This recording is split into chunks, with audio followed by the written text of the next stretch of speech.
ꯑꯍꯥꯟꯕꯃꯛꯇꯗ channel ꯑꯁꯤꯒꯤ ꯃꯥꯏꯀꯩꯗꯒꯤ ꯃꯌꯥꯝꯕꯨ ꯊꯣꯏꯕꯤ ꯃꯉꯥꯡꯗ ꯇꯔꯥꯝꯅ ꯑꯣꯛꯆꯔꯤ꯫ ꯉꯁꯤꯁꯨ ꯃꯌꯥꯝꯒꯤꯗꯃꯛꯇ ꯌꯥꯝꯅ ꯅꯨꯡꯉꯥꯏꯔꯕ ꯐꯨꯡꯒꯥ ꯋꯥꯔꯤ ꯑꯃ ꯄꯨꯗꯨꯅ ꯂꯥꯛꯆꯔꯤ꯫ ꯋꯥꯔꯤ ꯑꯁꯤꯒꯤ ꯃꯃꯤꯡꯅ ꯂꯥꯏꯔꯕ ꯀꯣꯛꯄ꯫ ꯋꯥꯔꯤ ꯑꯁꯤꯕꯨ ꯊꯥꯕꯤꯔꯛꯄꯅ DN ꯈꯨꯃꯟ꯫ ꯋꯥꯔꯤ ꯑꯁꯤ ꯋꯥꯈꯜꯅ ꯁꯥꯒꯠꯆꯗꯨꯅ ꯏꯖꯕꯅꯤ꯫ ꯋꯥꯔꯤ ꯑꯁꯤꯗ ꯍꯥꯞꯆꯔꯤꯕ ꯀꯦꯔꯦꯛꯇꯔ ꯈꯨꯗꯤꯡꯃꯛ ꯋꯥꯈꯜꯅ ꯁꯥꯒꯠꯆꯗꯨꯅ ꯍꯥꯞꯆꯕꯅꯤ꯫ ꯑꯗꯨꯗꯤ ꯃꯌꯥꯝ ꯋꯥꯔꯤ ꯑꯁꯤ ꯑꯃꯨꯛ ꯄꯥꯊꯣꯛꯆꯔꯛꯂꯒꯦ꯫ ꯋꯥꯔꯤ ꯑꯁꯤ ꯄꯥꯊꯣꯛꯆꯕ ꯃꯇꯝꯗ ꯅꯔꯦꯇꯔ ꯑꯩꯍꯥꯛꯅ ꯁꯣꯏꯈꯤ ꯂꯥꯟꯈꯤꯕ ꯌꯥꯎꯔꯕꯁꯨ ꯃꯌꯥꯝꯅ ꯄꯨꯛꯆꯦꯜ ꯆꯥꯎꯅ ꯉꯥꯛꯄꯤꯌꯨ ꯍꯥꯏꯖꯔꯤ꯫ ꯊꯥꯏꯅ ꯃꯃꯥꯡꯉꯩꯗ ꯃꯤꯑꯣꯏꯕꯒ ꯂꯥꯏꯒ ꯅꯛꯅ ꯂꯩꯅꯔꯤꯉꯩ ꯃꯇꯝꯒꯤ ꯋꯥꯔꯤꯅꯤ꯫ ꯂꯥꯏꯅꯤꯡꯊꯧ ꯁꯣꯔꯥꯔꯦꯟꯒꯤ ꯃꯆꯥꯅꯨꯄꯤ ꯇꯝꯐꯥ ꯀꯧꯕꯤ ꯂꯥꯏꯔꯦꯝꯕꯤ ꯑꯃꯁꯨ ꯂꯩꯔꯝꯃꯤ꯫ ꯂꯥꯏꯔꯦꯝꯕꯤ ꯑꯁꯤ ꯇꯥꯏꯕꯪ ꯃꯤꯒꯤ ꯑꯋꯥꯕ ꯎꯕ ꯌꯥꯗꯕ ꯃꯇꯦꯡ ꯌꯥꯝꯅ ꯄꯥꯡꯕ ꯄꯥꯝꯖꯕꯤ ꯂꯥꯏꯔꯦꯝꯕꯤ ꯑꯃꯅꯤ꯫ ꯂꯥꯏꯔꯦꯝꯂꯦꯟ ꯑꯁꯤꯗ ꯈꯣꯏꯃꯨ ꯂꯥꯏ ꯄꯥꯈꯪ ꯑꯃꯁꯨ ꯂꯩꯔꯝꯃꯤ꯫ ꯈꯣꯌꯨꯝ ꯂꯥꯏ ꯄꯥꯈꯪ ꯑꯗꯨꯒꯤ ꯃꯃꯤꯡꯅ ꯂꯥꯏꯉꯝ ꯍꯥꯏꯅ ꯀꯧꯔꯝꯃꯤ꯫ ꯈꯣꯌꯨꯝ ꯂꯥꯏ ꯄꯥꯈꯪ ꯑꯁꯤꯁꯨ ꯇꯥꯏꯕꯪ ꯃꯤꯒꯤ ꯑꯋꯥꯕꯗ ꯃꯇꯦꯡ ꯄꯥꯡꯕ ꯄꯥꯝꯖꯕ ꯑꯃꯅꯤ꯫ ꯍꯥꯏꯅꯕ ꯂꯩ ꯃꯥꯟꯅ ꯃꯥꯟꯅꯕ ꯆꯥꯛꯇꯥꯃꯤꯟꯅꯩ ꯍꯥꯏꯕꯗꯣ ꯈꯣꯌꯨꯝ ꯂꯥꯏ ꯂꯛꯇꯁꯨ ꯊꯣꯛꯂꯔꯤ꯫ ꯅꯣꯡꯃ ꯇꯝꯐꯥ ꯑꯃꯗꯤ ꯂꯥꯏꯉꯝ ꯂꯥꯏꯔꯩꯕꯥꯛꯇꯒꯤ ꯂꯥꯏꯅꯤꯡꯊꯧ ꯁꯣꯔꯥꯔꯦꯟꯒꯤ ꯑꯌꯥꯕ ꯂꯧꯖꯗꯨꯅ ꯂꯥꯏꯔꯝꯂꯦꯟꯗ ꯂꯥꯛꯑꯝꯃꯤ꯫ ꯃꯈꯣꯏ ꯑꯅꯤ ꯑꯁꯤ ꯍꯅꯨꯕ ꯍꯅꯨꯕꯤ ꯑꯅꯤꯒꯤ ꯁꯛꯂꯣꯟꯗꯅꯤ ꯃꯤꯔꯝꯂꯦꯟꯗ ꯂꯥꯛꯂꯤꯕ ꯑꯁꯤ꯫ ꯂꯥꯏꯔꯦꯝꯕꯤ ꯑꯃꯗꯤ ꯂꯥꯏꯔꯦꯝꯕ ꯑꯅꯤꯅ ꯊꯨꯡꯂꯨꯔꯤꯕ ꯈꯨꯜ ꯑꯁꯤꯁꯨ ꯍꯨꯔꯥꯟꯕꯅ ꯃꯁꯤꯡ ꯌꯥꯝꯕ ꯈꯨꯜ ꯑꯣꯏꯔꯝꯃꯤ꯫ ꯍꯥꯏꯔꯤꯕ ꯈꯨꯜ ꯑꯁꯤꯗꯁꯨ ꯄꯨꯛꯆꯦꯜ ꯁꯦꯡꯕ ꯅꯨꯄꯥ ꯑꯃꯗꯤ ꯂꯩꯔꯝꯃꯤ ꯃꯃꯤꯡꯅ ꯑꯆꯥꯟꯕ ꯍꯥꯏꯅ ꯀꯧꯔꯝꯃꯤ꯫ ꯂꯥꯏꯔꯦꯝꯕ ꯑꯃꯗꯤ ꯂꯥꯏꯔꯦꯝꯕꯤ ꯃꯈꯣꯏ ꯑꯅꯤꯁꯨ ꯈꯨꯜ ꯑꯗꯨꯗ ꯅꯛꯅ ꯂꯩꯔꯤꯕ ꯎꯃꯪ ꯑꯃꯗ ꯈꯥꯡꯄꯣꯛꯁꯪ ꯃꯆꯥ ꯑꯃ ꯁꯥꯗꯨꯅ ꯂꯩꯔꯝꯃꯤ꯫ ꯃꯈꯣꯏ ꯑꯅꯤꯅ ꯃꯐꯝ ꯑꯁꯤꯗ ꯂꯩꯔꯤꯕꯒꯤ ꯃꯔꯝꯗꯤ ꯍꯨꯔꯥꯟꯕꯁꯤꯡ ꯑꯗꯨꯕꯨ ꯄꯔꯥ ꯇꯝꯕꯤꯒꯤ ꯑꯐꯕ ꯃꯥꯏꯀꯩꯗ ꯄꯨꯕꯤꯒꯦ ꯈꯟꯕꯒꯤꯅꯤ꯫ ꯅꯣꯡ ꯅꯤꯅꯤꯗꯤ ꯃꯈꯣꯏ ꯑꯅꯤ ꯃꯐꯝ ꯑꯗꯨꯗ ꯂꯩꯔꯝꯃꯤ꯫ ꯅꯣꯡꯃꯒꯤ ꯅꯨꯃꯤꯠ ꯑꯃꯗ ꯑꯆꯥꯟꯕꯅ ꯊꯕꯛ ꯆꯠꯈ꯭ꯔꯤꯉꯩ ꯈꯨꯜ ꯑꯗꯨꯒꯤ ꯍꯨꯔꯥꯟꯕ ꯃꯀꯣꯛ ꯇꯣꯃꯥꯅ ꯈꯣꯡꯕꯨꯔꯩ ꯑꯅꯤ ꯄꯨꯗꯨꯅ ꯈꯨꯜ ꯑꯁꯤꯒꯤ ꯏꯅꯥꯛ ꯈꯨꯟꯕ ꯑꯃꯒꯤ ꯌꯨꯝꯗ ꯂꯥꯛꯑꯝꯃꯤ꯫ ꯍꯥꯏꯔꯤꯕ ꯏꯅꯥꯛ ꯈꯨꯟꯕ ꯌꯨꯝ ꯑꯁꯤꯒꯤ ꯌꯨꯝꯕꯨ ꯁꯥꯃꯨꯁꯨ ꯍꯨꯔꯥꯟꯕꯗ ꯃꯃꯤꯡ ꯆꯠꯄ ꯑꯃꯅꯤ꯫ ꯑꯗꯨꯕꯨ ꯁꯥꯃꯨꯗꯤ ꯃꯇꯣꯝꯇꯅ ꯍꯨꯔꯥꯟꯕꯅꯤ꯫ ꯉꯥꯏꯈꯣ ꯑꯩ ꯋꯥ ꯍꯥꯏꯒꯦ꯫ ꯑꯩꯈꯣꯏꯒꯤ ꯈꯨꯜ ꯑꯁꯤꯗ ꯂꯩꯔꯤꯕ ꯏꯅꯥꯛ ꯈꯨꯟꯕ ꯌꯨꯝꯁꯦ ꯈꯨꯔꯥ ꯁꯥꯃꯨꯒꯤ ꯌꯨꯝꯁꯤ ꯈꯛꯇꯅꯤ꯫ ꯌꯨꯝ ꯑꯇꯩꯁꯤꯗꯤꯅꯦ ꯑꯩꯈꯣꯏꯅ ꯍꯨꯔꯥꯟꯕ ꯆꯪꯂꯨꯔꯁꯨ ꯀꯔꯤꯁꯨ ꯐꯪꯉꯣꯏ꯫ ꯑꯗꯨꯅ ꯈꯨꯔꯥ ꯁꯥꯃꯨꯒꯤ ꯌꯨꯝ ꯑꯁꯤꯗꯒꯤ ꯉꯁꯤꯅꯦ ꯁꯦꯜ ꯌꯥꯝꯅ ꯇꯥꯡꯕ ꯄꯣꯠ ꯑꯃ ꯍꯨꯔꯥꯟꯗꯕ ꯌꯥꯗꯕꯅꯤ꯫ ꯈꯣꯡꯕꯨꯔꯩ ꯑꯅꯤꯗꯨꯁꯨ ꯇꯣꯃꯥꯅ ꯍꯥꯏꯔꯤꯕꯗꯣ ꯌꯥꯔꯝꯃꯤ꯫ ꯃꯈꯣꯏ ꯑꯍꯨꯝ ꯑꯗꯣ ꯁꯥꯃꯨꯒꯤ ꯌꯨꯝ ꯌꯧꯔꯝꯗꯥꯏꯗ ꯂꯩꯔꯤꯕ ꯃꯣꯡꯁꯣꯡ ꯑꯗꯨꯗ ꯂꯨꯝꯗꯨꯅ ꯂꯩꯔꯝꯃꯤ꯫ ꯇꯟꯖꯥ ꯑꯗꯨꯗ ꯁꯥꯃꯨꯁꯨ ꯐꯤꯖꯣꯜ ꯑꯗꯨ ꯅꯥꯟꯅ ꯁꯦꯠꯇꯨꯅ ꯊꯕꯛ ꯊꯣꯛꯂꯛꯂꯝꯃꯤ꯫ ꯁꯥꯃꯨꯒꯤ ꯌꯨꯝ ꯑꯁꯤꯗ ꯃꯈꯣꯏ ꯑꯍꯨꯝꯗꯅꯤ ꯂꯩꯔꯤꯕ ꯃꯆꯥ ꯆꯥꯎꯕꯪ ꯑꯃꯒ ꯁꯥꯃꯨꯒꯤ ꯅꯨꯄꯤꯒ ꯃꯣꯏ ꯑꯍꯨꯝꯗꯅꯤ ꯂꯩꯔꯤꯕ꯫ ꯑꯗꯨꯒ ꯁꯥꯃꯨꯒꯤ ꯅꯨꯄꯤ ꯑꯁꯤꯁꯨ ꯃꯅꯥ ꯄꯪꯕꯤꯅꯤ꯫ ꯑꯁꯝꯅ ꯁꯥꯃꯨ ꯀꯣꯟꯊꯣꯡꯆꯩ ꯑꯗꯨ ꯁꯠꯇꯣꯛꯇꯨꯅ ꯋꯥꯈꯜ ꯅꯨꯡꯉꯥꯏꯅ ꯊꯣꯛꯈ꯭ꯔꯤ꯫ ꯑꯁꯝꯅ ꯊꯣꯛꯈꯤꯕꯗ ꯎꯕꯗ ꯍꯨꯔꯥꯟꯕ ꯑꯍꯨꯝ ꯑꯗꯣ ꯌꯦꯡꯅꯗꯨꯅ ꯑꯁꯨꯝꯅ ꯍꯥꯏꯅꯔꯤ꯫ ꯇꯥꯔꯤꯕ꯭ꯔꯣ ꯍꯧꯖꯤꯛꯇꯤ ꯁꯥꯃꯨꯁꯨ ꯆꯠꯈ꯭ꯔꯤ꯫ ꯑꯗꯨꯅ ꯇꯟꯖꯥꯁꯤ ꯃꯥꯡꯍꯟꯕ ꯌꯥꯗꯦꯀꯣ꯫ ꯂꯥꯎ ꯅꯁꯛꯁꯤꯡꯗꯣ ꯈꯪꯗꯅꯅꯕ ꯐꯤ ꯑꯃꯨꯕꯅ ꯈꯨꯝꯖꯤꯜꯂꯨꯀꯣ꯫ ꯑꯁꯨꯝꯅ ꯍꯨꯔꯥꯟꯕ ꯑꯍꯨꯝ ꯑꯗꯨ ꯄꯥꯛꯊ ꯄꯥꯛꯊ ꯌꯨꯝ ꯑꯗꯨꯗ ꯆꯪꯂꯛꯂꯝꯃꯤ꯫ ꯇꯣꯃꯥꯟꯗꯤ ꯃꯃꯥꯏ ꯃꯃꯤꯠ ꯑꯗꯨ ꯈꯨꯝꯗꯦ꯫ ꯇꯣꯃꯥꯅ ꯌꯨꯝ ꯑꯗꯨꯗ ꯆꯪꯗꯨꯅ ꯈꯨꯔꯥ ꯁꯥꯃꯨ ꯍꯥꯏꯅ ꯍꯟꯖꯤꯟ ꯍꯟꯖꯤꯟ ꯀꯧꯔꯝꯃꯤ꯫ ꯃꯇꯝ ꯑꯗꯨꯗ ꯁꯥꯃꯨꯒꯤ ꯃꯆꯥꯅꯨꯄꯥ ꯑꯄꯪꯗꯣ ꯃꯄꯥꯟꯗ ꯊꯣꯛꯂꯛꯇꯨꯅ ꯑꯁꯨꯝꯅ ꯍꯥꯏꯔꯛꯏ꯫ ꯀꯅꯥꯅꯣ? ꯑꯩꯈꯣꯏ ꯄꯥꯕꯨꯡꯗꯤ ꯂꯩꯇꯦ꯫ ꯀꯔꯤ ꯍꯥꯏꯒꯦ ꯍꯥꯏꯕꯅꯣ? ꯑꯇꯩꯒꯤ ꯅꯠꯇꯦꯅꯦ ꯅꯣꯏꯒꯤ ꯌꯨꯝ ꯑꯁꯤꯗ ꯂꯤꯟ ꯑꯆꯧꯕ ꯑꯃ ꯍꯧꯖꯤꯛꯇ ꯆꯪꯈ꯭ꯔꯦ꯫ ꯅꯣꯏ ꯁꯤꯕ ꯇꯥꯔꯦ ꯍꯥꯏꯕꯒꯤ ꯀꯧꯔꯤꯕꯅꯤꯅꯦ꯫ ꯅꯪꯒꯤ ꯏꯃꯥꯗꯨꯁꯨ ꯀꯧꯊꯣꯔꯛꯑꯣ꯫ ꯂꯤꯟ ꯑꯗꯨꯅ ꯆꯤꯛꯂꯗꯤꯅꯦ ꯈꯨꯗꯛꯇ ꯍꯦꯛꯇ ꯁꯤꯗꯧꯔꯤꯕꯅꯤ꯫ ꯑꯄꯪꯒꯤ ꯍꯧꯅꯕꯤ ꯃꯤꯅ ꯍꯥꯏꯔꯤꯈꯩ ꯊꯥꯖꯗꯨꯅ ꯑꯄꯪꯖꯥꯎ ꯑꯗꯨꯁꯨ ꯊꯥꯖꯗꯨꯅ ꯃꯃꯥ ꯃꯅꯥ ꯄꯪꯕꯤ ꯑꯗꯨꯕꯨ ꯄꯝꯗꯨꯅ ꯊꯥꯡꯗꯣꯔꯛꯏ꯫ ꯃꯃꯥ ꯑꯗꯨꯅ ꯀꯩꯗꯧꯔꯒꯦ ꯏꯃꯥꯕꯨ ꯃꯄꯥꯟꯗ ꯊꯥꯡꯗꯣꯛꯂꯤꯕꯁꯤꯕꯨ ꯍꯥꯏꯅ ꯍꯥꯏꯔꯝꯃꯤ꯫ ꯃꯃꯥ ꯑꯗꯨꯅ ꯃꯆꯥꯅꯨꯄꯥ ꯑꯄꯪ ꯑꯗꯨꯗ ꯃꯈꯨꯠꯂꯣ ꯃꯁꯥꯎ ꯍꯥꯏꯗꯨꯅ ꯏꯃꯨꯡꯗ ꯂꯤꯟ ꯑꯆꯧꯕ ꯑꯃ ꯂꯩꯔꯤ ꯍꯥꯏꯅ ꯃꯅꯥ ꯄꯪꯕꯅꯤꯅ ꯍꯥꯏꯔꯤꯕꯗꯨꯁꯨ ꯂꯧꯁꯤꯟꯕ ꯉꯝꯂꯝꯗꯦ꯫ ꯇꯟꯖꯥ ꯑꯗꯨꯗ ꯍꯨꯔꯥꯟꯕ ꯑꯅꯤꯗꯨꯅ ꯌꯨꯝ ꯑꯗꯨꯒꯤ ꯃꯅꯤꯡ ꯊꯣꯡ ꯑꯗꯨ ꯐꯛꯀꯥꯏꯗꯨꯅ ꯏꯃꯨꯡꯗ ꯆꯪꯂꯛꯇꯨꯅ ꯁꯅꯥ ꯂꯨꯄꯥ ꯑꯃꯗꯤ ꯁꯦꯜ ꯊꯤꯔꯝꯃꯤ꯫ ꯃꯇꯝ ꯑꯗꯨꯗ ꯁꯥꯃꯨꯒꯤ ꯇꯨꯝꯐꯝ ꯀꯥ ꯑꯗꯨꯗ ꯂꯪꯇ꯭ꯔꯤꯛ ꯂꯪꯕ ꯎꯄꯨ ꯃꯆꯥ ꯑꯃ ꯂꯩꯔꯤꯕꯗꯣ ꯍꯨꯔꯥꯟꯕ ꯑꯅꯤꯗꯨꯅ ꯎꯔꯝꯃꯤ꯫ ꯎꯄꯨ ꯑꯗꯨꯕꯨ ꯃꯣꯏ ꯑꯅꯤꯅ ꯐꯛꯀꯥꯏꯗꯨꯅ ꯌꯦꯡꯂꯨꯏ꯫ Upu macha adugi manungda sana mayam ama yaurungki. Huranba aniduna upu adu makum khumjinduna khaw achoba amada haplami. Adugi matung imungdagi thokirami. Khongboroi aniduna thokiba adu ubadagi tomalna apangjaw aduda. Ibunga linlado hojudi chenkri. Aina uhori. Adunane imungda changoko. Apangjaw adu imungda sankri. Mama adudi tomana hairibado khanglamdi. Huranba ahum adu umang adomda chatuna sana yawba upu adubu fi amuba amana kuptuna lotlami. Amaromda achanba su thabak chatluraba matung mayumda halaklami. Achanba upu adu hangtoktuna thabak shurubagi phanglakpa sel khara adu upu amada hapchilaba matung singjang ama paiduna umang machinda singyalami. Amaromda samustu huranba misak amari. Asamna achanbagi yumgi somangda leptuna ibungo achanba haina hanjin hanjin kaurami. Matam adura achanbagi thong adu lonba urami. Sabuna achanbagi thong adu phakaiduna imungda sanglaklami. Aduga achanbagi upu adu phakairaba matungda upu aduda yauriba sel khara adubu loduna tumina mayumda chatkirami. Achanba umang adu yaurabada sing akangba khara thiduna singjang aduna khairami. Achanbagi sing khaibagi makhol tabada lairemba lairembi ani adu mamit ushinduni yenglakpada achanbabu urami.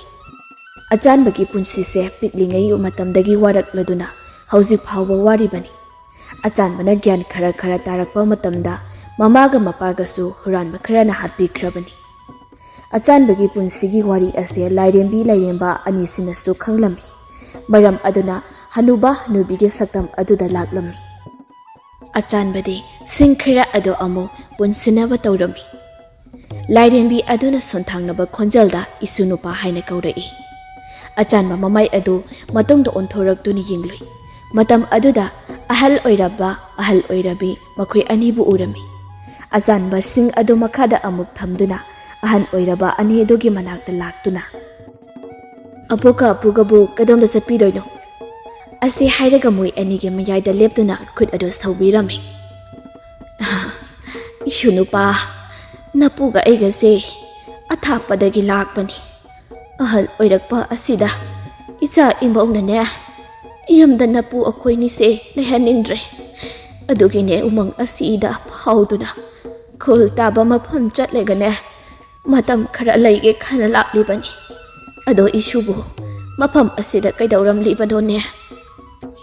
Achanba wakhal khara nungaitana astamda khumlai. Aboka ipugase yamna wana laamgani khallubada nasudi onthokna nungai khidri. Nasu mafam asidagi sing khara chalambani. Ado abo ipuga nasugida leirurasi. Nasusu itomta leijabani. Aigi yamsu mafam asidagi yamna laptri abo. Lairemba lairembi anidusu achanbana hairibadu yarami. Kokthong faraba singbul adubu makokta thongkatuna ahal ani aduga mayumda lakminarami. Ngihaki matungda achanbagi mayum yaurabada yumgi thong adu hangdoktuna leiribadu urami. Matam aduda makoktagi singbul adu makhada thangtharaga imungda sinsilai. Achanbana imungduda kuyang yangjai. Matam aduda magi upu adu huranbana phakair khibagi adu urami. Adu ubada tungsinjalkiba sel adusu amata yauramdri. Matam aduda achanba makongdu tingthoktuna makok paiduna leijai. Lairemba lairembina olaba hanuba hanubi adu imungda sanglaktuna achanbada ishunupa kari tauragine aduk nungaitana leiribadi.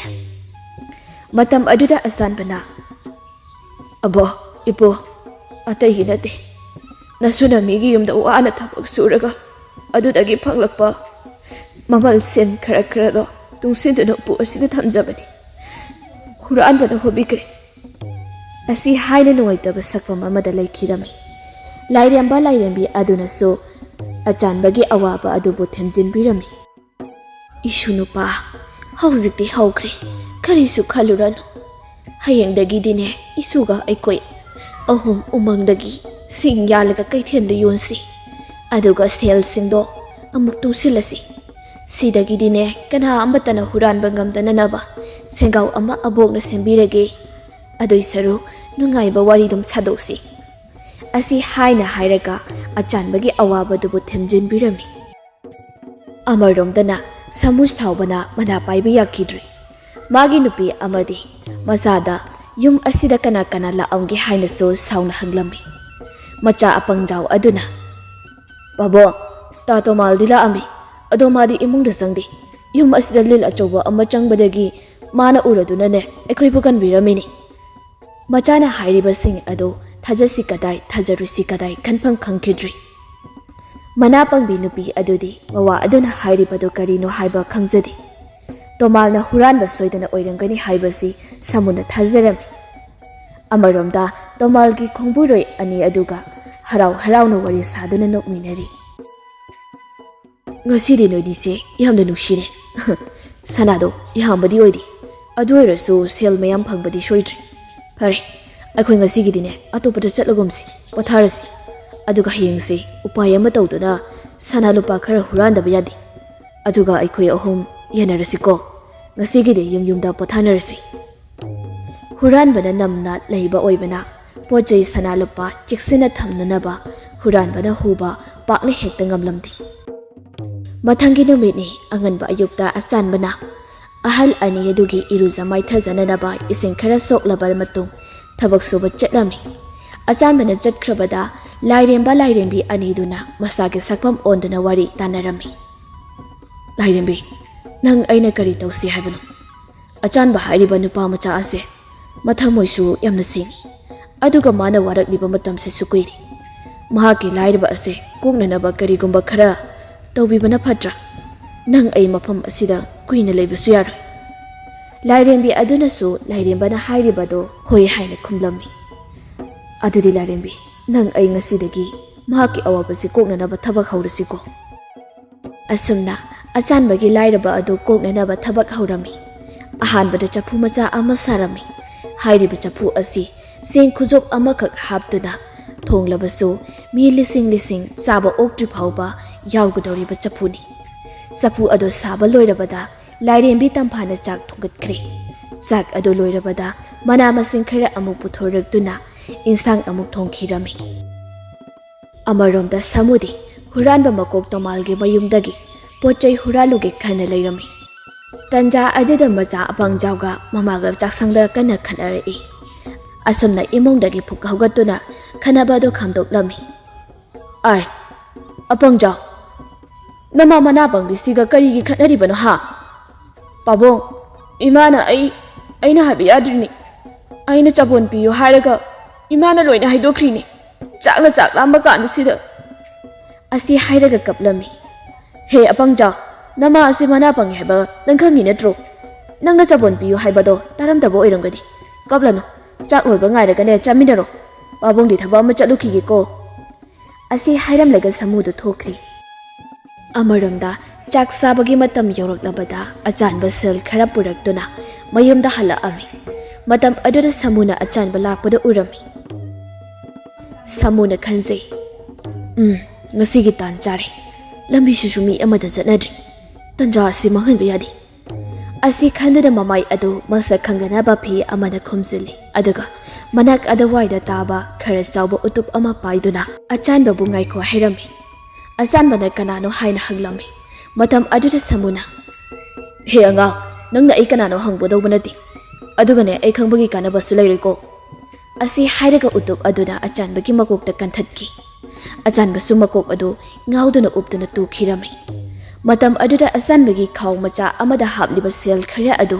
ꯇꯨꯃꯤꯟꯅ ꯂꯧꯊꯣꯛꯇꯨꯅ ꯃꯌꯨꯝꯗ ꯂꯥꯛꯂꯝꯃꯤ꯫ ꯑꯃꯔꯣꯝꯗ ꯇꯣꯃꯥꯟꯁꯨ ꯃꯥꯒꯤ ꯈꯣꯡꯂꯣꯏ ꯑꯍꯨꯝꯗꯨꯒ ꯑꯁꯨꯝ ꯂꯥꯛꯄꯗ ꯁꯥꯃꯨꯅ ꯈꯥꯎ ꯃꯆꯥ ꯑꯃ ꯄꯥꯏꯔꯒ ꯃꯁꯥ ꯏꯄꯥ ꯄꯥꯈꯠꯅ ꯆꯠꯂꯤꯕꯗꯨ ꯎꯔꯝꯃꯤ꯫ ꯃꯈꯣꯏ ꯑꯍꯨꯝꯁꯨ ꯁꯥꯃꯨꯗꯨ ꯇꯥꯟꯅꯗꯨꯅ, "ꯈꯨꯔꯥ ꯁꯥꯃꯨ, ꯑꯃꯨꯛꯇ ꯉꯥꯏꯈꯣꯅꯦ꯫ ꯀꯩꯒꯤꯅꯣ ꯑꯗꯨꯛ ꯄꯤꯛꯅ ꯆꯦꯟꯆꯠ ꯆꯠꯂꯤꯗꯨꯕꯣ?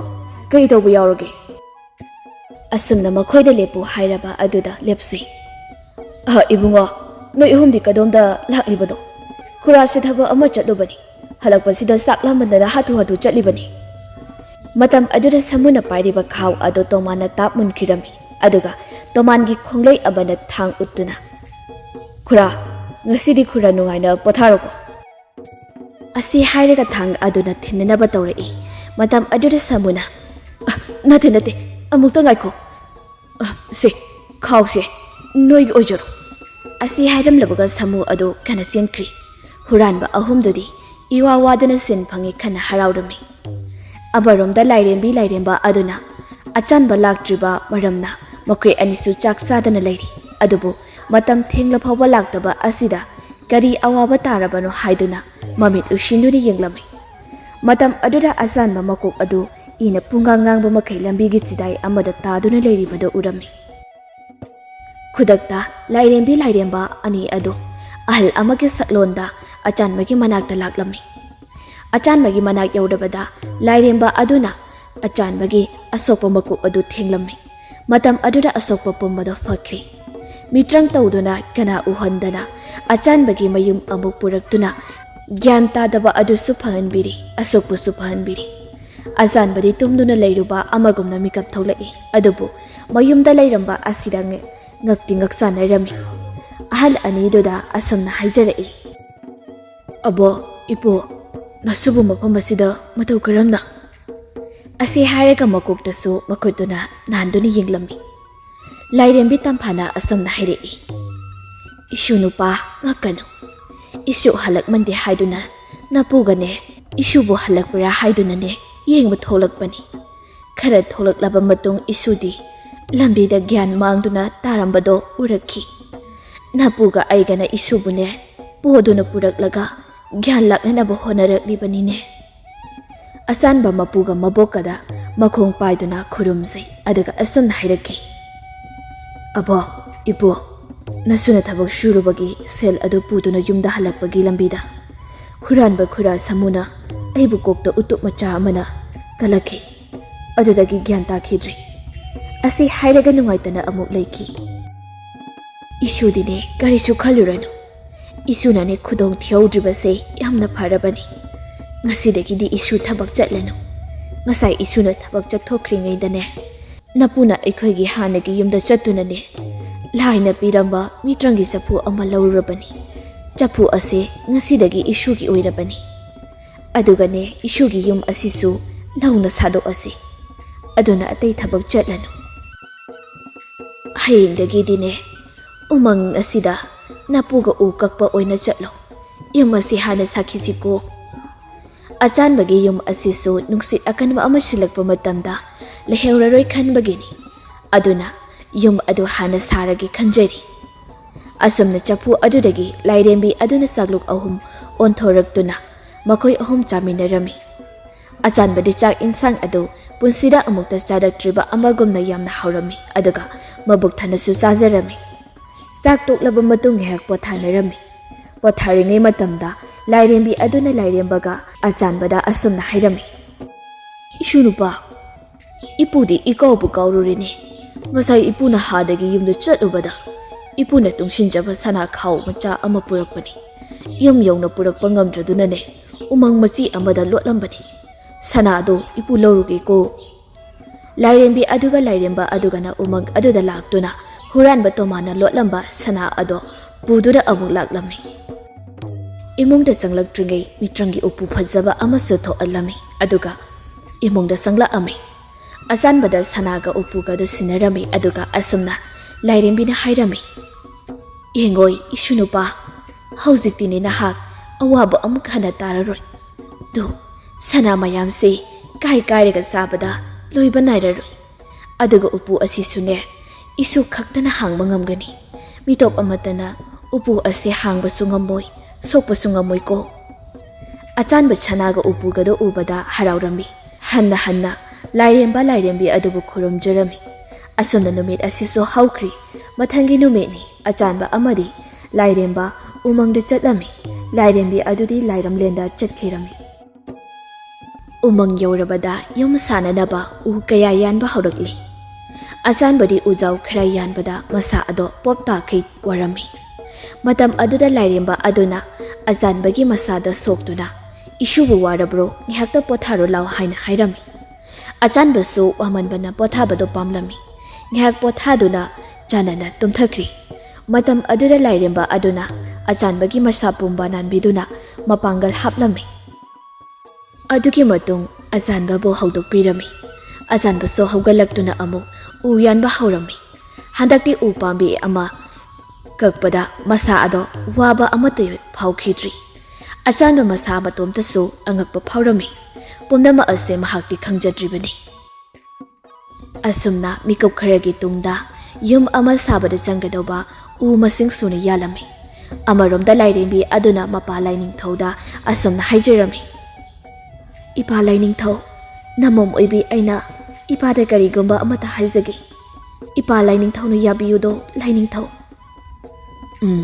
ꯏꯄꯥꯒꯤ ꯏꯃꯣꯝ ꯇꯝꯐꯥ, ꯍꯥꯏꯌꯨ ꯏꯃꯣꯝꯒꯤ ꯑꯄꯥꯝꯕꯗꯣ꯫ ꯏꯄꯥ ꯂꯥꯏꯅꯤꯡꯊꯧ, ꯅꯃꯣꯝꯅ ꯍꯟꯇꯛ ꯃꯤꯔꯝꯂꯦꯟꯗ ꯆꯠꯆꯔꯨꯕꯗ ꯄꯨ ꯄꯥꯡ ꯁꯨꯗ꯭ꯔꯕ ꯅꯥꯏꯇꯣꯝ ꯍꯤꯡꯕ ꯇꯥꯏꯕꯪ ꯅꯨꯄꯥ ꯑꯃ ꯊꯦꯡꯅꯔꯨꯔꯦ꯫ ꯃꯍꯥꯛꯀꯤ ꯊꯧꯖꯥꯜ ꯃꯤꯅꯨꯡꯁꯤ ꯑꯗꯨꯅ ꯅꯃꯣꯝꯅ ꯇꯥꯏꯕꯪ ꯅꯨꯄꯥ ꯑꯗꯨꯒꯤ ꯂꯥꯏꯔꯕ ꯀꯣꯛꯍꯟꯖꯒꯦ ꯈꯟꯖꯔꯨꯔꯦ꯫ ꯑꯗꯨꯕꯨ ꯏꯄꯥ ꯅꯤꯡꯊꯧꯒꯤ ꯑꯌꯥꯕ ꯌꯥꯎꯗꯅ ꯄꯥꯡꯊꯣꯛꯄꯁꯨ ꯉꯝꯗ꯭ꯔꯗꯨꯅ ꯑꯌꯥꯕ ꯂꯧꯕ ꯂꯥꯛꯆꯔꯤꯕꯅꯤ ꯅꯃꯣꯝꯅ꯫ ꯂꯥꯏꯅꯤꯡꯊꯧ ꯁꯣꯔꯥꯔꯦꯟꯒ ꯂꯥꯏꯔꯦꯝꯕꯤꯒ ꯁꯥꯟꯅꯔꯤꯕ ꯋꯥꯔꯤ ꯑꯁꯤ ꯂꯥꯏꯔꯦꯝꯕꯤ ꯌꯥꯏꯃꯅꯁꯨ ꯇꯥꯔꯝꯃꯤ꯫ ꯂꯥꯏꯅꯤꯡꯊꯧꯅꯁꯨ ꯑꯁꯨꯝꯅ ꯑꯃꯨꯛ ꯍꯥꯏꯔꯛꯏ꯫ ꯌꯦꯡꯉꯣꯏ ꯏꯄꯥꯒꯤ ꯏꯃꯣꯝ ꯂꯥꯏꯔꯦꯝꯕꯤ, ꯂꯥꯏꯔꯦꯝꯕ ꯑꯃꯗꯤ ꯅꯈꯣꯏ ꯑꯅꯤꯅ ꯇꯧꯔꯤꯕ ꯑꯗꯣ ꯑꯐꯕ ꯊꯕꯛꯅꯤ ꯏꯄꯥꯅꯁꯨ ꯌꯥꯏ꯫ ꯃꯔꯝ ꯑꯗꯨꯅ ꯏꯃꯣꯝꯅ ꯅꯤꯡꯖꯔꯤꯕ ꯑꯗꯨꯃꯛ ꯊꯨꯡꯖꯔꯣꯀꯣ꯫ ꯑꯁꯤ ꯍꯥꯏꯅ ꯂꯥꯏꯅꯤꯡꯊꯧ ꯑꯗꯨꯅ ꯑꯌꯥꯕ ꯄꯤꯔꯝꯃꯤ꯫ ꯑꯗꯨꯗꯤ ꯏꯄꯥ ꯏꯅꯤꯡꯊꯧ, ꯅꯃꯣꯝ ꯑꯃꯨꯛ ꯆꯠꯆꯔꯒꯦ꯫ ꯃꯍꯥꯛꯀꯤ ꯂꯥꯏꯔꯕ ꯀꯣꯛꯄꯒ ꯑꯃꯨꯛ ꯏꯄꯥꯒꯤ ꯅꯥꯛꯇ ꯂꯥꯛꯆꯒꯦ꯫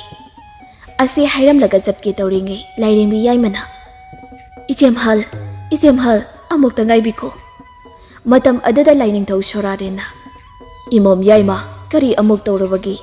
ꯅꯆꯦꯕꯨ ꯈꯥꯝꯂꯤꯕꯗꯤ ꯍꯥꯏꯌꯨ, ꯀꯔꯤ ꯂꯩꯔꯕꯒꯦ? ꯏꯄꯥ ꯂꯥꯏꯅꯤꯡꯊꯧ, ꯅꯃꯣꯝꯅ ꯈꯨꯔꯨꯝꯖꯔꯤ꯫ ꯏꯄꯥ ꯂꯥꯏꯅꯤꯡꯊꯧ, ꯅꯃꯣꯝ ꯑꯣꯏꯕꯤ ꯑꯩꯅ ꯍꯦꯛ ꯈꯪꯂꯛꯄꯗꯒꯤ ꯃꯤꯔꯝꯂꯦꯟꯗ ꯑꯃꯨꯛꯇꯁꯨ ꯆꯠꯆꯗ꯭ꯔꯤ꯫ ꯏꯆꯦꯝꯍꯜꯅ ꯆꯠꯂꯤꯉꯩ ꯅꯃꯣꯝ ꯑꯩꯁꯨ ꯇꯨꯡ ꯏꯟꯖꯒꯦ꯫ ꯏꯄꯥꯅ ꯑꯌꯥꯕ ꯄꯤꯕꯤꯌꯨꯗꯣ ꯏꯄꯥ ꯅꯤꯡꯊꯧ꯫ ꯃꯄꯥ ꯂꯥꯏꯅꯤꯡꯊꯧꯅ ꯅꯣꯛꯐꯦꯠ ꯇꯧꯔꯒ ꯍꯣ ꯆꯠꯂꯨꯔꯣ ꯑꯗꯨꯒꯅꯦ ꯅꯆꯦꯝꯍꯜꯒ ꯄꯨꯟꯅ ꯂꯥꯛꯃꯤꯟꯅꯔꯨꯀꯣ꯫ ꯑꯁꯤ ꯍꯥꯏꯔꯝꯂꯒ ꯂꯥꯏꯅꯤꯡꯊꯧ ꯃꯍꯥꯛꯀꯤ ꯐꯝꯕꯥꯜꯗ ꯂꯦꯡꯁꯤꯟꯈꯤꯔꯝꯃꯤ꯫ ꯃꯆꯦꯝꯍꯜ ꯑꯃꯗꯤ ꯂꯥꯏꯔꯦꯝꯕꯤ ꯌꯥꯏꯃ ꯈꯨꯗꯛꯇ ꯃꯤꯔꯝꯂꯦꯟꯗ ꯄꯥꯡꯈꯤꯔꯝꯃꯤ꯫ ꯃꯤꯔꯝꯂꯦꯟ ꯌꯧꯔꯕꯗ ꯂꯥꯏꯔꯦꯝꯕꯤ ꯌꯥꯏꯃꯒꯤ ꯂꯥꯏꯒꯤ ꯐꯤꯖꯣꯜ ꯑꯗꯣ ꯑꯆꯝꯕ ꯐꯤꯖꯣꯜ ꯑꯃ ꯁꯦꯠꯈꯤꯔꯝꯃꯤ꯫ ꯑꯗꯨꯒ ꯑꯆꯥꯟꯕꯒꯤ ꯃꯌꯨꯝ ꯑꯗꯨꯗ ꯆꯪꯂꯛꯂꯝꯃꯤ꯫ ꯃꯈꯣꯏꯅ ꯌꯨꯝ ꯑꯗꯨ ꯊꯨꯡꯂꯛꯄ ꯀꯨꯏꯗ꯭ꯔꯤꯉꯩ ꯑꯆꯥꯟꯕ ꯑꯃꯗꯤ ꯂꯥꯏꯔꯦꯝꯕ ꯑꯗꯨꯁꯨ ꯂꯥꯛꯂꯝꯃꯤ꯫ ꯑꯆꯥꯟꯕꯅ ꯏꯃꯨꯡꯗ ꯆꯪꯂꯛꯄꯗ ꯃꯁꯛ ꯃꯇꯧ ꯐꯖꯕꯤ ꯆꯤꯡꯂꯦꯝꯕꯤ ꯅꯨꯄꯤ ꯑꯃꯅ ꯆꯐꯨꯗꯒꯤ ꯆꯥꯛ ꯊꯤꯔꯤꯕꯗꯨ ꯎꯔꯝꯃꯤ꯫ ꯊꯣꯡꯖꯤꯟ ꯃꯔꯨꯝꯗꯒꯤ ꯆꯦꯞꯊꯗꯨꯅ ꯌꯦꯡꯂꯤꯕꯗꯨ ꯂꯥꯏꯔꯦꯝꯕ ꯑꯗꯨꯅ ꯎꯔꯝꯃꯤ꯫ ꯂꯥꯏꯔꯦꯝꯕꯤ ꯇꯝꯐꯥꯅ ꯑꯆꯥꯟꯕꯒꯤ ꯆꯤꯡꯅꯕ ꯄꯨꯝꯕ ꯀꯣꯛꯅꯅꯕ ꯑꯁꯨꯝꯅ ꯍꯥꯏꯔꯛꯏ꯫ ꯌꯦꯡꯉꯣꯏ ꯏꯁꯨ ꯅꯨꯄꯥ, ꯅꯨꯄꯤ ꯑꯁꯤ ꯏꯁꯨ ꯅꯨꯄꯤꯅꯤ꯫ ꯃꯕꯣꯛ ꯑꯩꯒꯤ ꯃꯅꯥꯛꯇ ꯂꯩꯔꯨꯔꯅꯤ ꯍꯥꯏꯗꯨꯅꯅꯦ ꯃꯇꯣꯝꯇ ꯂꯥꯛꯂꯤꯕꯅꯤ꯫ ꯑꯆꯥꯟꯕ ꯏꯃꯨꯡꯗ ꯆꯪꯂꯛꯇꯨꯅ ꯂꯥꯏꯔꯦꯝꯕꯤ ꯇꯝꯐꯥꯒꯤ ꯃꯅꯥꯛꯇ ꯐꯝꯊꯩ꯫ ꯑꯗꯨꯒ ꯑꯁꯨꯝꯅ ꯑꯃꯨꯛ ꯍꯥꯏꯖꯔꯛꯏ꯫ ꯑꯕꯣꯛ, ꯃꯍꯥꯛꯇꯤ ꯃꯇꯧ ꯀꯔꯝꯅ ꯃꯐꯝ ꯑꯁꯤꯗ ꯃꯇꯣꯝꯇ ꯂꯥꯛꯂꯤꯕꯅꯣ? ꯇꯟꯖꯥ ꯑꯗꯨ ꯆꯥꯅꯅ ꯂꯥꯏꯔꯦꯝꯕꯤ ꯌꯥꯏꯃꯅ ꯑꯁꯨꯝꯅ ꯑꯃꯨꯛ ꯈꯨꯝꯂꯛꯏ꯫ ꯏꯕꯨꯡ, ꯅꯆꯟꯗꯤ ꯑꯕꯣꯛꯀ ꯏꯄꯨꯒꯅ ꯆꯠꯈꯤꯕ ꯂꯝꯕꯤꯗꯣ ꯂꯣꯟꯅ ꯇꯥꯟꯅꯔꯒ ꯌꯦꯡꯍꯧꯕꯅꯤ, ꯑꯗꯨꯅ ꯈꯪꯂꯤꯅꯤ꯫ ꯑꯩꯁꯨ ꯉꯁꯤꯗꯒꯤ ꯏꯃꯨꯡꯁꯤꯗ ꯂꯩꯔꯅꯤ꯫ ꯑꯁꯨꯝꯅ ꯍꯥꯏꯔꯝꯃꯤ꯫ ꯑꯆꯥꯟꯕ ꯃꯍꯥꯛꯀꯤ ꯃꯆꯤꯜ ꯃꯅꯥꯎ ꯂꯩꯇꯕ ꯑꯗꯨꯗ ꯌꯥꯝꯅ ꯍꯔꯥꯎꯕ ꯍꯥꯏꯕꯗꯣ ꯑꯣꯏꯔꯝꯃꯤ꯫ ꯑꯆꯥꯟꯕꯅꯗꯤ ꯃꯆꯟꯅ ꯃꯆꯟꯅꯤ ꯍꯥꯏꯅ ꯈꯟꯖꯈꯤ꯫ ꯑꯗꯨꯕꯨ ꯂꯥꯏꯔꯦꯝꯕꯤ ꯌꯥꯏꯃ ꯑꯁꯤꯅꯗꯤ ꯑꯆꯥꯟꯕꯕꯨ ꯅꯨꯡꯁꯤꯕ ꯄꯣꯛꯂꯝꯃꯤ꯫ ꯆꯥꯛ ꯑꯗꯨ ꯆꯥꯕ ꯂꯣꯏꯔꯕꯗ ꯉꯥꯏꯍꯥꯛ ꯄꯣꯊꯥꯔꯕ ꯃꯇꯨꯡ ꯌꯨꯝ ꯁꯥꯅꯅꯕ ꯀꯛꯂꯝꯂꯤꯕ ꯎ ꯃꯌꯥꯝ ꯑꯗꯨ ꯍꯣꯟꯅꯅꯕ ꯁꯦꯝ ꯁꯥꯔꯝꯃꯤ꯫ ꯃꯇꯝ ꯑꯗꯨꯗ ꯂꯥꯏꯔꯦꯝꯕꯤ ꯇꯝꯐꯥꯅ ꯑꯁꯨꯝꯅ ꯍꯥꯏꯔꯛꯏ꯫ ꯏꯁꯨ ꯅꯨꯄꯥ, ꯅꯆꯟ ꯑꯁꯤꯒ ꯆꯠꯃꯤꯟꯅꯔꯣ꯫ ꯑꯗꯨꯒꯅꯦ ꯃꯍꯥꯛꯁꯨ ꯎ ꯍꯣꯟꯕꯗꯣ ꯌꯥꯎꯍꯜꯂꯣ꯫ ꯅꯄꯨꯒ ꯑꯩꯈꯣꯏ ꯑꯅꯤꯗꯤꯅꯦ ꯏꯁꯨꯒꯤ ꯌꯨꯝ ꯑꯁꯤ ꯁꯪꯕꯤꯔꯝꯂꯒꯦꯀꯣ꯫ ꯃꯇꯝ ꯑꯗꯨꯗ ꯑꯆꯥꯟꯕꯅ ꯑꯕꯣ, ꯌꯥꯔꯅꯤꯗ, ꯏꯆꯟ ꯋꯥꯈꯤꯅꯤ, ꯑꯗꯨꯅ ꯏꯇꯣꯝꯇ ꯑꯗꯨꯝ ꯆꯠꯂꯨꯔꯒꯦ ꯑꯕꯣ꯫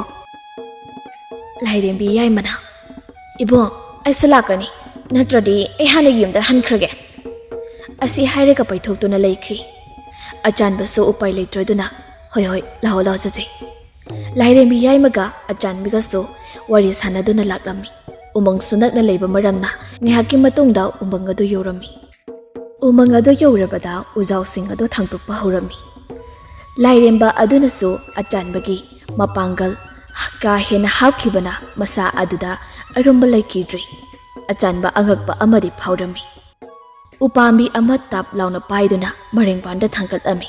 Ujaw adudi lasing maphungumna yanglami. Amasu amuk thangkatlami. Matam adudasu arumba amata yaukhidri. Achanba ujaw anido makhada amuk thangtharaduna uri achoba amana ujaw kharada punsilami. Lairembi yaimana ibong mafam ase aidi amuktasu laktri. Adana mafam asida phajaba mafam lairadi pubiyo. Phajaba mafam yamna yingdingeba. As ijan yarui yum saba loidri phawdi sangkhiroi. Yum saba loibagane oina yingrusiko. Asi hairaga yum sanabagi ujaw sing ado puduna mayumda chatlami. Asomna numit tumaktada ujaw mayam ado honba loikhirami. Mathangi numitni achanwa yum sananaba semsarami. Amaromda lairembi yaimana lairemba amadi machem handa ningai tawduna achanbaga koiba chatluge haina hairami. Yaimagi ningai khangbana lairemba amadi machem halnasu yarami. Lairemba aduna achanbada ishunupa ngasidi na chan asigane niha koithokluro nakoi anina halakpa matamda yum asisu saba loiramlagi. Ipudi thainadagi yum sune sabase adum saduna laklabani. Chalo chalo nachan asigane koithokluro ko. Azan basu mapuna hairaba aduda lairembi yaimaga koiba lakami. Amaromda huranba ahumdasu umanglomda makoina huranduna thamlamba sana khaw adubu lawba laklami. Achanbaga lairembi yaimagasu lambi aduda asum laktuna nungaiba wari kayasu sanarami. Ibong nahakse nupi thiba phangdaw mandri pangmui ibonggi punsisi. Asibu wari ni kaina atopa wari ga amta lejadrabo. Asi hairaga nokminarami. Ngihak lakaba matong room amada sanglagtuna phaminaraga wari sanari. Huranba ahumdusu umang adu yaurabada sana khaw adu thiba phangdri. Mafam aduda hanjin yenglambi adubu phangkhidri. Huranba makuk aduna khongloi ani aduda chingnarami.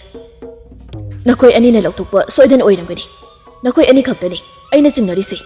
Noi ani natanane kanamta leite. Adubu khongboiroi ani dunadi nati haina aduma khumlammi. Tanja aduda khongboroi amana mafam aduwaida u kakhibagi koklibadu urami. Maram aduna asamna hairei. Ihamba aikoi rita singna huranjadi. Mafam asida thabak suba lakpa mina huralamgani thaje. Yengbiyu to ihamba. Mafam asida koklibase ngarang nahan mafam asida khul asigi miyoi kana ama mafam asida soidan changlamgani. Misak aduna sana khawado thengnabadagi pukhiba soidana oiramgani. Huranba makuk adunasu khongboroi ani asina hairiba asi yaninglami. Khudak aduda makoi ahum adu thoklaklami. Amaromda lairembi yaimada achanbabu puksum sumkhirami. Haujikti achanbasu lairembi yaima asida nungsiba hauraklami. Ngihakki matungda achanba amadi yaima mayumda halaklami. Mayumgi thongal adu yorokpa matamda mahakki mayum adu yenglibu makhai penba naidaba yum ama oiduna leiramli. Asanbade angakpana pit thankri. Yum adu machu kaya sangduna yengbada pukning huba ponung amagum ningthijaramli. Imungda sanglakpa madamda hanuba hanubi oiramba lairemba adu masagi sakpham onduna leiramli. Makoi anibu uruba mikoptana heli achanbana ngakpasi. Achanbana chingnariba adubu koknanaba lairembi aduna achanbada asamna hairei. Achanba nahag ngakano. Nahagna uriba aikoi anisi lairembini. Nahaki thamoi sengba matau amadi nahaki awababu kokhanningbagi lairam lendagi mafam asida lakhibani. Nahak haujikti lairaba haibado oiraroi. Nahaki mafamda pikhiba upu ado asamba upu nati. Nahakna sana pamba matamda sana yaurongani. Lupa pamba matamda lupa yaurongani. Haujikti nahaki nungaiba matam oiri. Maram aduna aikoi lairibakta panglagi. Ngasidagi nungaina paluko. Matam aduda asanba ngakta phi yetuna maku adu khudak kunduna lairembi bu khurumjarami. Ima lairembi ipa lairemba nakoi anigi thaujandagi ngasidi aigi awaba kokpiri. Asi haina hanjan khurumjari. Matam aduda lairembana amuk makhatarei. Ajanba haujikti nahaki punsida kana amatanasu maithiba piba ngamlaroi. Nahaki pangansu lairemba aina saruk kaya hapkhrabani. Nangonda kana amatana lakjaba ngamlaroido. Nahakna warakpa matam amadi ꯑꯩꯈꯣꯏꯕꯨ ꯎꯅꯤꯡꯂꯛꯄ ꯃꯇꯝꯗ ꯑꯩꯈꯣꯏꯕꯨ ꯀꯧꯔꯛꯎꯀꯣ ꯉꯁꯤꯒꯤꯗꯤ ꯆꯠꯂꯒꯦ ꯇꯥꯔꯤꯕ꯭ꯔꯥ ꯂꯥꯏꯔꯦꯝꯕꯤ ꯌꯥꯏꯃ ꯂꯥꯛꯑꯣ ꯆꯠꯂꯁꯤ ꯂꯥꯏꯔꯦꯝꯕꯤ ꯌꯥꯏꯃꯁꯨ ꯎꯄꯥꯏ ꯂꯩꯇꯦ ꯆꯠꯄꯗ ꯇꯥꯔꯝꯃꯤ ꯃꯄꯥ ꯂꯥꯏꯅꯤꯡꯊꯧꯅ ꯍꯥꯏꯈꯤꯕ ꯌꯥꯊꯪ ꯍꯦꯛꯇꯣꯛꯄ ꯌꯥꯗꯕꯅ ꯂꯥꯏꯔꯦꯝꯕꯤ ꯌꯥꯏꯃꯁꯨ ꯆꯠꯄꯗ ꯑꯗꯨꯃꯛ ꯇꯥꯔꯝꯃꯤ ꯃꯇꯝ ꯑꯗꯨꯗ ꯑꯆꯥꯟꯕ ꯊꯋꯥꯏ ꯌꯥꯝꯅ ꯅꯨꯡꯉꯥꯏꯖꯔꯝꯗꯦ ꯃꯃꯤꯠ ꯑꯅꯤꯃꯛ ꯄꯤꯔꯥꯡ ꯏꯍꯧꯔꯛꯂꯤ ꯑꯗꯨꯕꯨ ꯂꯥꯏꯒ ꯃꯤꯒ ꯀꯔꯝꯅ ꯄꯨꯟꯕ ꯌꯥꯒꯅꯤ ꯌꯥꯔꯣꯏꯗꯕ ꯋꯥꯅꯤ ꯈꯟꯗꯨꯅ ꯑꯆꯥꯟꯕ ꯃꯊꯃꯣꯏ ꯑꯗꯨꯕꯨ ꯐꯥꯊꯖꯩ ꯑꯔꯣꯏꯕ ꯑꯣꯏꯅ ꯂꯥꯏꯔꯦꯝꯕꯤ ꯌꯥꯏꯃꯅꯁꯨ ꯑꯁꯨꯝꯅ ꯍꯥꯏꯔꯝꯃꯤ ꯏꯕꯨꯡ ꯅꯆꯟꯊꯨꯅ ꯏꯕꯨꯡꯒꯤꯗ ꯂꯥꯛꯀꯅꯤ ꯋꯥꯔꯕꯁꯨ ꯋꯥꯅ ꯅꯣꯡꯃ ꯅꯤꯅꯤꯇꯗꯤ ꯉꯥꯏꯕꯤꯔꯝꯃꯨꯀꯣ ꯑꯁꯤ ꯍꯥꯏꯔꯝꯂꯒ ꯈꯣꯌꯨꯝ ꯂꯥꯏꯔꯦꯝꯕꯤ ꯂꯥꯏꯔꯦꯝꯕ ꯑꯍꯨꯝ ꯑꯗꯨ ꯂꯥꯏꯔꯦꯝꯂꯦꯟꯗ ꯄꯥꯡꯈꯤꯔꯝꯃꯤ ꯅꯨꯃꯤꯠ ꯑꯁꯤꯒꯤ ꯅꯨꯃꯤꯗꯥꯡ ꯋꯥꯏꯔꯝ ꯍꯨꯔꯥꯟꯕ ꯇꯣꯃꯥꯜ ꯑꯃꯗꯤ ꯃꯍꯥꯛꯀꯤ ꯈꯣꯡꯕꯨꯔꯣꯏ ꯑꯍꯨꯝꯗꯨꯁꯨ ꯂꯝꯕꯤꯗ ꯑꯁꯨꯝ ꯂꯥꯛꯄꯗ ꯑꯆꯥꯟꯕꯒꯤ ꯃꯌꯨꯝ ꯑꯗꯨ ꯎꯔꯝꯃꯤ ꯃꯇꯝ ꯑꯗꯨꯗ ꯇꯣꯃꯥꯟꯒꯤ ꯈꯣꯡꯕꯨꯔꯣꯏ ꯑꯃꯅ ꯑꯁꯨꯝꯅ ꯍꯥꯏꯔꯛꯏ ꯌꯦꯡꯕꯤꯌꯨ ꯏꯌꯥꯝꯕ ꯃꯥꯡꯗ ꯎꯔꯤꯕ ꯌꯨꯝ ꯑꯁꯦ ꯑꯆꯥꯟꯕꯒꯤ ꯑꯣꯏꯔꯝꯒꯅꯤ ꯃꯐꯝ ꯑꯁꯦ ꯃꯥꯒꯤ ꯌꯨꯝꯐꯝꯅꯤ ꯑꯩꯈꯣꯏꯒꯤ ꯁꯅꯥꯁꯤꯡ ꯑꯗꯨ ꯀꯥꯏꯊꯣꯛꯇꯨꯅ ꯎ ꯋꯥ ꯂꯩꯗꯨꯅ ꯌꯨꯝ ꯑꯁꯦ ꯁꯥꯕ ꯁꯣꯏꯗꯅ ꯑꯣꯏꯔꯝꯒꯅꯤ ꯃꯍꯥꯛꯄꯨ ꯄꯨꯔꯒ ꯍꯪꯁꯤ ꯑꯁꯨꯝꯅ ꯑꯆꯥꯟꯕꯒꯤ ꯃꯅꯥꯛꯇ ꯃꯈꯣꯏ ꯑꯍꯨꯝ ꯆꯪꯂꯛꯇꯨꯅ ꯑꯆꯥꯟꯕꯗ ꯋꯥꯍꯪ ꯀꯌꯥ ꯍꯪꯂꯝꯃꯤ ꯑꯗꯨꯕꯨ ꯑꯆꯥꯟꯕꯅꯗꯤ ꯂꯧꯗꯦ ꯍꯥꯏꯅ ꯑꯗꯨꯃꯛ ꯈꯨꯝꯂꯝꯃꯤ ꯑꯔꯣꯏꯕꯗ ꯃꯈꯣꯏ ꯑꯍꯨꯝꯅ ꯑꯆꯥꯟꯕꯗ ꯎꯇꯨꯞꯅ ꯃꯅꯪꯒꯟꯗ ꯀꯟꯊꯔꯛꯏ ꯑꯗꯨꯕꯨ ꯑꯉꯛꯄꯅꯤ ꯆꯥꯎꯈ꯭ꯔꯕ ꯎꯇꯨꯞ ꯑꯗꯣ ꯄꯦꯛ ꯇꯦꯛꯈꯤꯔꯝꯃꯤ ꯑꯆꯥꯟꯕꯅ ꯎꯇꯨꯞ ꯑꯗꯨ ꯃꯨꯜꯂꯒ ꯃꯈꯣꯏ ꯑꯍꯨꯝꯕꯨ ꯃꯈꯣꯡ ꯃꯈꯨꯠ ꯑꯗꯨ ꯊꯨꯗꯦꯛꯇꯨꯅ ꯃꯌꯨꯝꯗ ꯊꯥꯈꯤꯔꯝꯃꯤ ꯑꯁꯨꯝꯅ ꯈꯨꯜ ꯑꯁꯤꯗ ꯍꯨꯔꯥꯟꯕ ꯅꯣꯡꯃ ꯅꯣꯡꯃꯒꯤ ꯃꯁꯤꯡ ꯍꯟꯊꯔꯛꯂꯤ ꯈꯨꯟꯖꯥ ꯃꯌꯥꯝꯗꯤ ꯉꯛꯄ ꯑꯣꯏꯈ꯭ꯔꯤ ꯑꯆꯥꯟꯕꯒꯤ ꯃꯌꯨꯝ ꯑꯁꯤ ꯎꯕꯗ ꯑꯁꯨꯝꯅ ꯅꯨꯃꯤꯠ ꯈꯔꯁꯨ ꯍꯧꯈ꯭ꯔꯤ ꯂꯥꯏꯔꯦꯝꯂꯦꯟꯗ ꯂꯥꯏꯔꯦꯝꯕꯤ ꯌꯥꯏꯃꯅ ꯑꯆꯥꯟꯕꯒꯤ ꯃꯅꯥꯛꯇ ꯂꯩꯔꯨꯔꯒꯦ ꯃꯍꯥꯛꯀ ꯄꯨꯟꯁꯤ ꯂꯩꯄꯨꯟ ꯁꯦꯝꯃꯨꯔꯒꯦ ꯍꯥꯏꯕꯗ ꯃꯄꯥ ꯂꯥꯏꯅꯤꯡꯊꯧꯅ ꯌꯥꯗꯕꯒꯤ ꯂꯥꯏꯔꯦꯝꯕꯤ ꯌꯥꯏꯃ ꯑꯗꯨ ꯆꯥꯗ ꯊꯛꯇꯅ ꯀꯞꯇꯨꯅ ꯑꯗꯨꯃꯛ ꯂꯩꯈ꯭ꯔꯤ ꯈꯣꯌꯨꯝ ꯂꯩꯌꯥꯝꯅ ꯂꯥꯏꯅꯤꯡꯊꯧ ꯁꯣꯔꯥꯔꯦꯟꯗ ꯂꯥꯏꯔꯦꯝꯕꯤ ꯌꯥꯏꯃꯒꯤ ꯑꯄꯥꯝꯕꯁꯦ ꯊꯨꯡꯍꯟꯕꯤꯔꯣ ꯅꯠꯇ꯭ꯔꯕꯗꯤ ꯂꯥꯏꯔꯦꯝꯕꯤ ꯌꯥꯏꯃ ꯑꯁꯤ ꯑꯋꯥꯕ ꯇꯥꯔꯅꯤ ꯍꯥꯏꯅ ꯈꯣꯌꯨꯝ ꯂꯥꯏꯌꯥꯝ ꯆꯪꯗꯨꯅ ꯍꯥꯏꯔꯝꯃꯤ ꯃꯇꯝ ꯑꯗꯨꯗ ꯂꯥꯏꯅꯤꯡꯊꯧ ꯁꯣꯔꯥꯔꯦꯟꯅ ꯃꯃꯣꯝ ꯌꯥꯏꯃꯗ ꯑꯁꯨꯝꯅ ꯍꯥꯏꯔꯝꯃꯤ ꯏꯄꯥꯒꯤ ꯏꯃꯣꯝ ꯅꯨꯡꯁꯤꯕꯤ ꯐꯔꯦ ꯅꯍꯥꯛꯅ ꯍꯥꯏꯔꯤꯕꯗꯣ ꯏꯄꯥ ꯌꯥꯔꯒꯦ ꯉꯁꯤꯗꯒꯤ ꯇꯥꯏꯕꯪ ꯑꯣꯏꯕ ꯃꯍꯥꯛꯀ ꯅꯈꯣꯏ ꯑꯅꯤ ꯌꯨꯝꯕꯥꯟ ꯄꯨꯟꯁꯤꯗ ꯈꯣꯡꯗꯥꯃꯤꯟꯅꯔꯣꯀꯣ ꯑꯗꯨꯒ ꯏꯄꯥꯅ ꯄꯤꯔꯤꯕ ꯂꯩ ꯄꯔꯦꯡ ꯑꯁꯤ ꯇꯥꯏꯕꯪ ꯑꯣꯏꯕ ꯃꯍꯥꯛꯀꯤ ꯉꯛꯁꯝꯗ ꯍꯨꯛꯇꯨꯅ ꯅꯈꯣꯏ ꯑꯅꯤ ꯑꯃꯠꯇ ꯑꯣꯏꯔꯣꯀꯣ ꯑꯁꯨꯝꯅ ꯂꯥꯏꯅꯤꯡꯊꯧꯅ ꯍꯥꯏꯔꯕꯗ ꯂꯥꯏꯔꯦꯝꯕꯤ ꯌꯥꯏꯃ ꯃꯄꯥ ꯅꯤꯡꯊꯧꯕꯨ ꯍꯟꯖꯤꯟ ꯍꯟꯖꯤꯟ ꯈꯨꯔꯨꯝꯂꯕ ꯃꯇꯨꯡ ꯑꯆꯥꯟꯕꯒꯤ ꯃꯅꯥꯛꯇ ꯆꯠꯈꯤꯔꯝꯃꯤ ꯂꯥꯏꯔꯦꯝꯕꯤ ꯌꯥꯏꯃ ꯂꯥꯛꯄ ꯎꯕꯗ ꯑꯆꯥꯟꯕ ꯑꯋꯥꯕ ꯄꯨꯝꯕ ꯀꯣꯛꯂꯝꯃꯤ ꯑꯁꯨꯝꯅ ꯅꯨꯃꯤꯠ ꯑꯁꯤꯗꯒꯤ ꯑꯆꯥꯟꯕ ꯑꯃꯗꯤ ꯂꯥꯏꯔꯦꯝꯕꯤ ꯌꯥꯏꯃꯒ ꯃꯈꯣꯏ ꯑꯅꯤ ꯄꯨꯟꯁꯤ ꯑꯃꯠꯇ ꯑꯣꯏꯈꯤ ꯍꯨꯔꯥꯟꯕ ꯃꯌꯥꯝ ꯑꯗꯨꯁꯨ ꯍꯧꯖꯤꯛꯇꯤ ꯍꯨꯔꯥꯟꯈꯤꯗ꯭ꯔꯤ ꯃꯁꯥ ꯃꯁꯥꯒꯤ ꯆꯥꯅꯕ ꯊꯕꯛ ꯁꯨꯗꯨꯅ ꯅꯨꯡꯉꯥꯏꯅ ꯑꯗꯨꯃꯛ ꯄꯥꯟꯈꯤꯔꯝꯃꯤ ꯃꯇꯥꯡ ꯑꯁꯤꯗ ꯉꯁꯤꯒꯤꯗꯤ ꯋꯥꯔꯤ ꯑꯁꯤ ꯂꯣꯏꯖꯔꯤ ꯋꯥꯔꯤ ꯑꯁꯤ ꯄꯥꯊꯣꯛꯆꯕ ꯃꯇꯝꯗ ꯁꯣꯏꯈꯤ ꯂꯥꯟꯈꯤꯕ ꯌꯥꯎꯔꯕꯁꯨ ꯃꯌꯥꯝꯅ ꯄꯨꯛꯆꯦꯜ ꯆꯥꯎꯅ ꯉꯥꯛꯄꯤꯌꯨ ꯍꯥꯏꯖꯔꯤ